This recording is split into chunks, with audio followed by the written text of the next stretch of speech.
Hello la famille, si tu n'es pas né sur Mars, c'est que tu n'es pas ivoirien. Ivoirien un jour, ivoirien toujours, le 225 champion du monde d'Afrique, la Côte d'Ivoire, le pays le plus doux au monde. Est-ce que tu as entendu ça?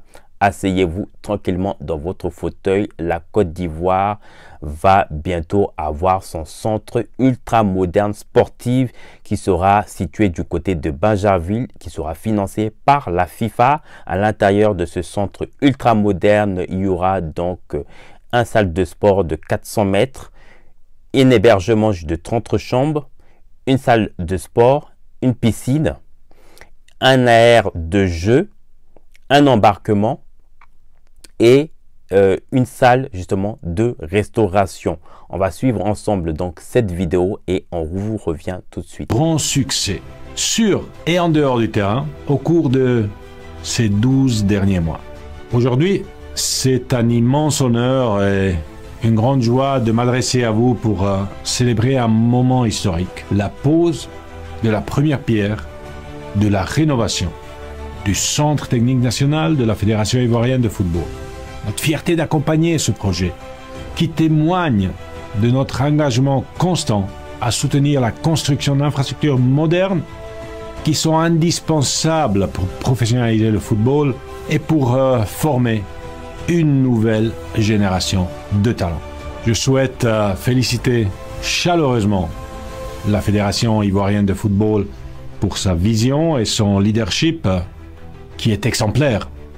Sous la direction de son président, mon frère Yassine Idriss Diallo, et grâce au soutien des autorités ivoiriennes, du président Alassane Ouattara, au Premier ministre Robert Begré Mambé et son gouvernement, il deviendra un véritable symbole d'espoir et d'opportunité, un tremplin pour les jeunes joueurs, entraîneurs et passionnés. Merci et au plaisir de franchir les prochaines étapes de cette grande aventure tous ensemble et de revenir visiter votre magnifique pays très prochainement. Vive la Côte d'Ivoire, vive l'Afrique, vive le football et bien sûr, vive la FIFA. Alors, vous pouvez retrouver l'intégralité de la vidéo depuis le site de la FIFA où vous pourrez retrouver l'intégralité. Alors, vous voyez pourquoi il est important justement de ne pas négliger justement tout ce qui est infrastructure dans un pays. Vous savez, c'est comme un effet de domino. Si aujourd'hui, l'État de Côte d'Ivoire n'aurait pas permis aujourd'hui de se donner les moyens de construire de stades, on ne serait pas en train de parler de la CAN et encore moins de parler du Guinness Record dont notre sœur Zénab a relevé le défi du challenge du record Guinness. Vous voyez, c'est cet effet de domino. Et sans justement ce élément justement que j'ai cité, il n'y aurait non moins de Guinness Record de notre sœur Zénab, mais il n'y aurait pas aussi les prochains événements à venir pour notre sœur Mylène Amon qui va concourir le challenge justement de plus de 150 portraits jamais réalisés au monde. Et ça, ce genre de réalisation ne peut que se faire dans une grande espace. Et les indicateurs de ces réalisations ne peuvent que se faire, en tout cas l'idéal, en tout cas, peut se effectuer du côté d'un stade. Donc, sans ces infrastructures réunies, on n'aurait pas pu justement, notre sœur n'aurait même pas songé même à penser à faire ce genre de challenge parce que les éléments justement n'auraient pas pu se faire.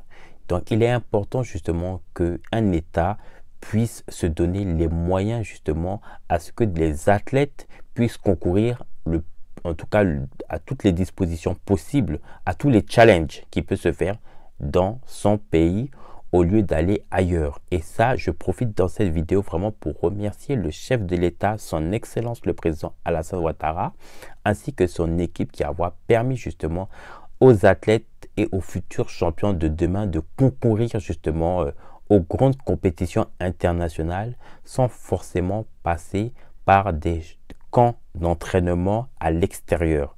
Et ça, c'est important justement que la Côte d'Ivoire s'est donné les futurs moyens. Je profite pour remercier en tout cas la FIFA ainsi que le président de la FIFA et également le président de la FA Cup, Monsieur Idriss Diallo, pour justement avoir permis à ce que la Côte d'Ivoire en tout cas se modernise, mais aussi ait des challenges en tout cas au niveau international. Alors, il faut savoir quelque chose qui est vraiment très important justement à travers cette rénovation qui sera donc financée par la FIFA au budget de 4 millions de dollars. C'est que quand on parle ou de l'intérêt que la FIFA met dans ses moyens du regard de la Côte d'Ivoire à ce qu'elle puisse se doter d'un centre ultra technique, alors c'est au même gabarit que Clairefontaine par exemple en France, donc de l'équipe de France des hommes. C'est pour vous dire que la Côte d'Ivoire donc va organiser certainement les prochaines Coupes du Monde à domicile.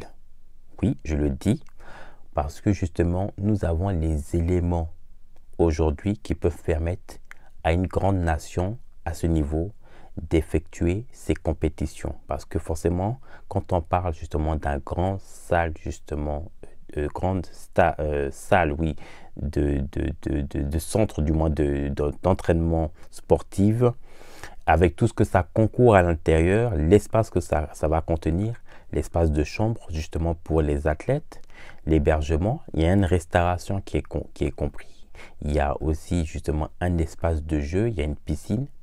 Ça va permettre aussi à nos athlètes, même quand ils sont même chez eux, après un match, justement, de se reposer au lieu de forcément enchaîner un décollage et avoir justement ces éléments de fatigue. Donc ça va permettre aussi à nos athlètes locaux, justement, d'être justement dans les hauts niveaux, justement, au niveau international.